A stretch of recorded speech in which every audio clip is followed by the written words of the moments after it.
Está sintonizando una nueva edición de La Voz de la Agrupación, un espacio en el que las historias cobran vida. La Voz de la Agrupación es un espacio para reflexionar y para compartir. Hoy te invitamos a escuchar lo mejor de la semana, nuestras experiencias y logros, aquí. No solo hablamos, sino que brindamos la oportunidad para aquellos que no la tienen. Sin más preámbulos, acompáñanos, sintoniza La Voz de la Agrupación y haz de este espacio tuyo, porque aquí, juntos, somos más fuertes.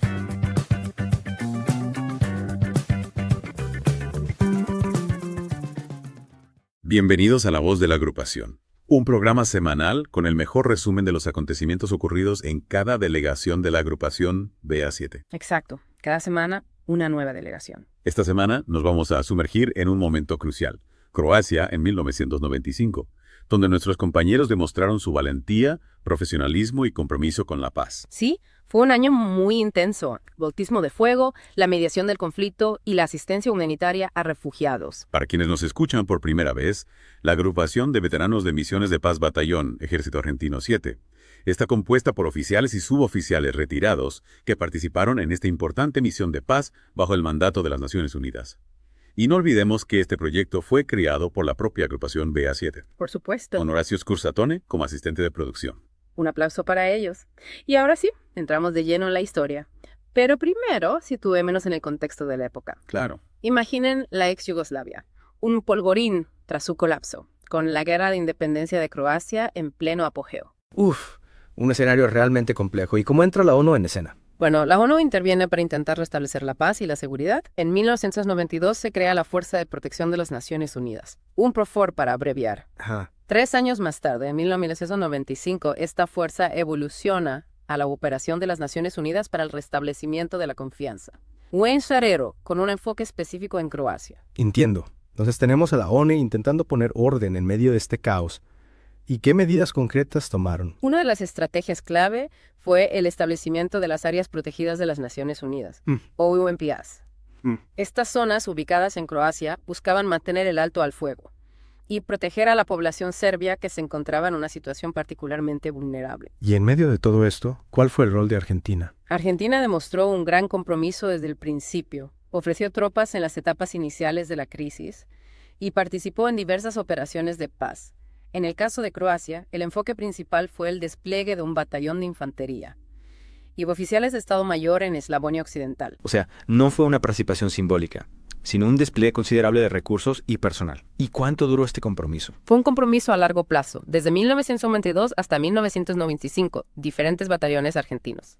Del BA1 al BA8 prestaron servicio en Croacia. Realmente una presencia constante durante un periodo crítico.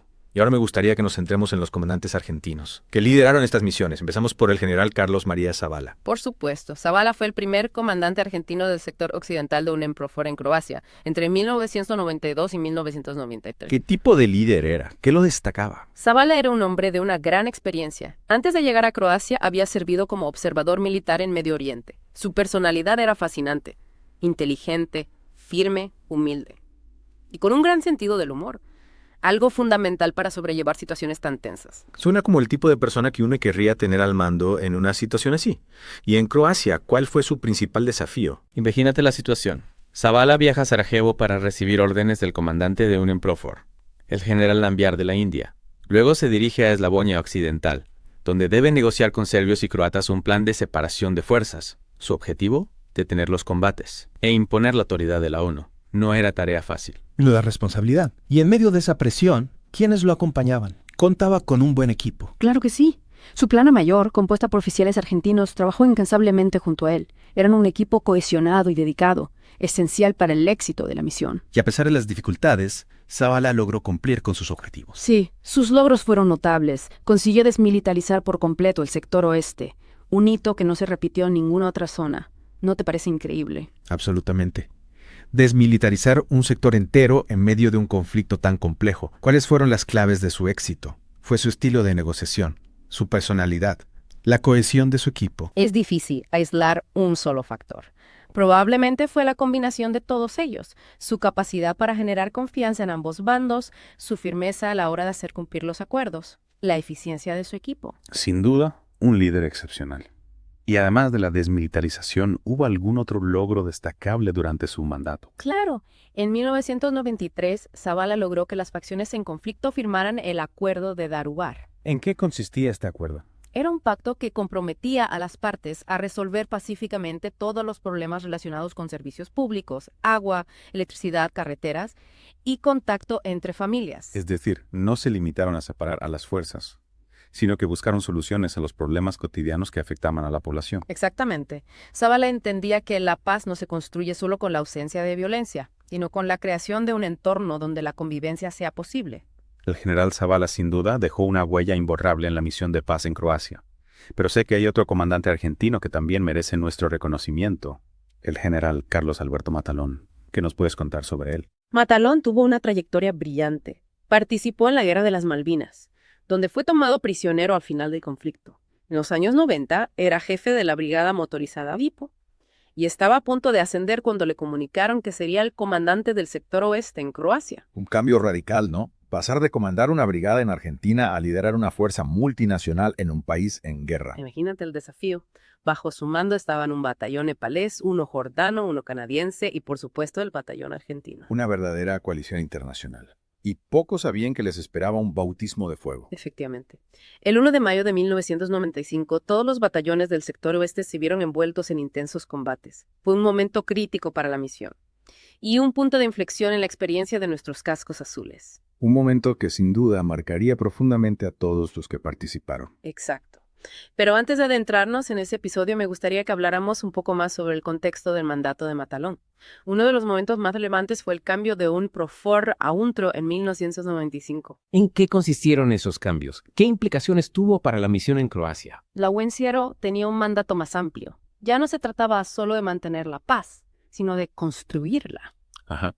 Sus tareas incluían garantizar el alto al fuego, implementar acuerdos económicos, facilitar la ayuda humanitaria, monitorear las fronteras y desmilitarizar la península de Prevlaka. Es decir, un cambio de enfoque hacia una participación más activa en la reconstrucción del país. ¿Y cómo se adaptó el general Matalón a esta nueva realidad? Matalón jugó un papel clave en la coordinación de la transición y la adaptación de las fuerzas a los nuevos objetivos.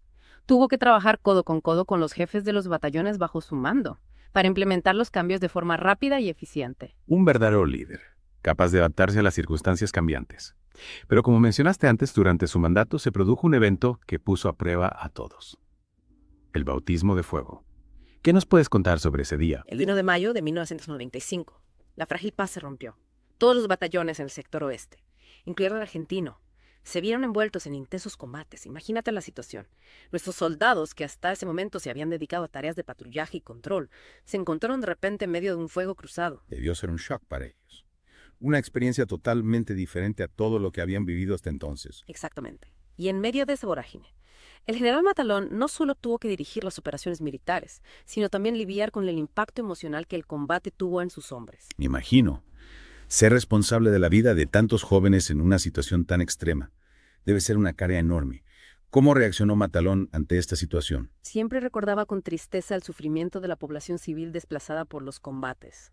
En una entrevista comentó que durante esos días de mayo de 1995 pudo presenciar de cerca la resignación de la gente ante las pérdidas irreparables de vidas y bienes. Es desgarrador pensar en el impacto que la guerra tiene en la gente común, en las familias que pierden todo. Y a pesar de la crudeza de la situación, Matalón no se limitó a comandar las tropas, también jugó un papel fundamental como mediador en el conflicto. Así es. Tras la ruptura del alto al fuego, Matalón y su plana mayor se convirtieron en un instrumento clave para la mediación entre las facciones enfrentadas. Y lograron algún avance significativo en las negociaciones. ¿Sí? Gracias a su intervención se logró un nuevo alto al fuego. Se organizó una reunión en el puesto de control Whisky Alfa 14, donde Matalón y su plana mayor se reunieron con altas autoridades de la República Serbia. ¿Qué ocurrió en esa reunión? ¿Se llegó a algún acuerdo? Fue un momento histórico. Se acordó un alto al fuego inmediato. Se garantizó la protección del batallón argentino por parte del sector serbio.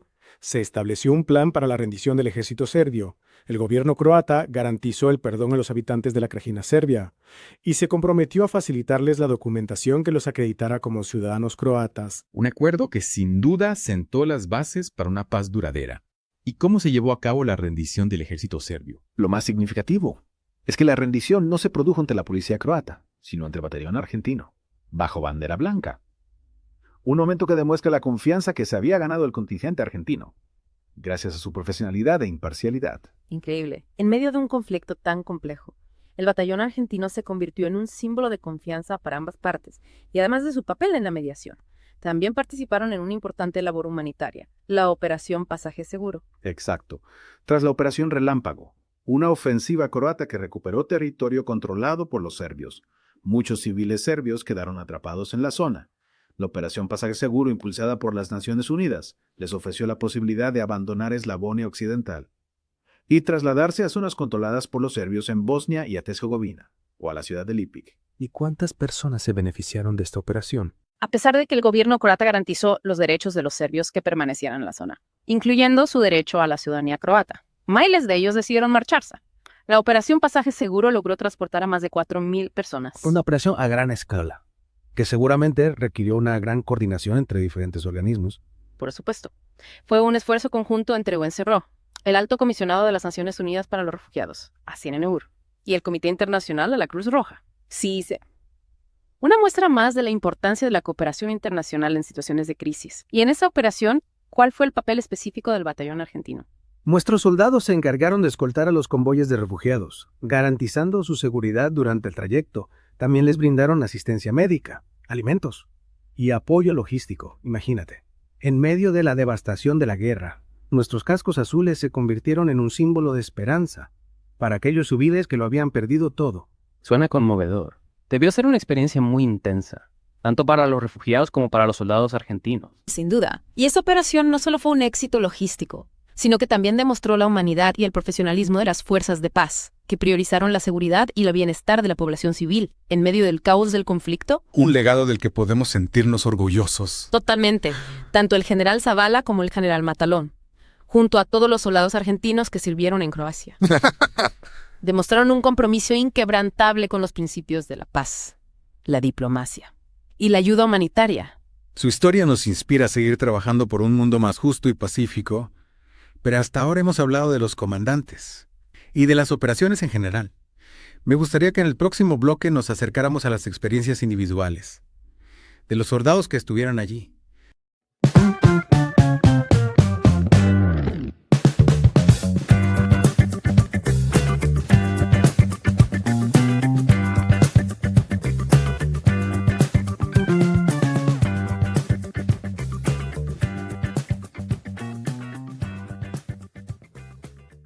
¿Qué nos puedes contar sobre las historias personales de quienes vivieron en carne propia el conflicto en Croacia? Claro, es fundamental hablar de esas historias. Detrás de cada uniforme hay un ser humano que vivió momentos intensos, llenos de desafíos y aprendizajes. Sus experiencias nos permiten conectar con la dimensión humana de un conflicto tan complejo. Totalmente. Pongamos algunos ejemplos concretos. Tomemos a su oficial principal retirado, Carlos Rodríguez, actual director de nuestra emisora. Él estuvo en Croacia durante el bautismo de fuego, un momento que lo transformó profundamente. En una entrevista, relató cómo su experiencia lo hizo valorar aún más la vida y la importancia de la paz. Sí, vivir el combate de cerca te cambia la perspectiva para siempre. ¿Y qué hay del sargento ayudante retirado, Horacio Scursatone, nuestro asistente de producción? Él también estuvo en Croacia, ¿verdad? Sí, Horacio se encargó de tareas logísticas durante la Operación Pasaje Seguro, brindando apoyo a los refugiados serbios. Recuerda con emoción la gratitud de la gente a la que ayudaron, a pesar de las circunstancias tan adversas. Es increíble cómo en medio del caos y la destrucción surgen la solidaridad y la empatía. ¿Alguna otra historia que destaque la labor de nuestros compañeros? Por supuesto. El teniente coronel Roberto Bendini, quien comandó el BA-3, también vivió momentos muy intensos. Tuvo que negociar con grupos armados, proteger civiles en zonas de combate, situaciones que requerían una gran templanza y determinación. Ah, sí. ¿Y cómo lo manejó? ¿Qué nos dice su experiencia sobre el tipo de liderazgo que se necesita en estas situaciones? Bendini siempre mantuvo la calma. Actuaba con profesionalismo, pero también con humanidad. Su historia nos muestra que en un conflicto no se trata solo de ganar la batalla, sino de proteger vidas y mantener la dignidad de las personas, incluso en las circunstancias más difíciles. Esas historias, y muchas otras que podríamos mencionar, nos revelan la complejidad de la misión en Croacia. Nuestros soldados no solo fueron militares, sino también diplomáticos, mediadores, trabajadores humanitarios. Exacto. Tuvieron que ser versátiles, adaptables, sensibles a las necesidades de la gente que los rodeaba y sobre todo tuvieron que mantener su humanidad en un entorno que a menudo la pone a prueba. Es conmovedor pensar en todo lo que vivieron, las decisiones que tuvieron que tomar, las pérdidas que sufrieron.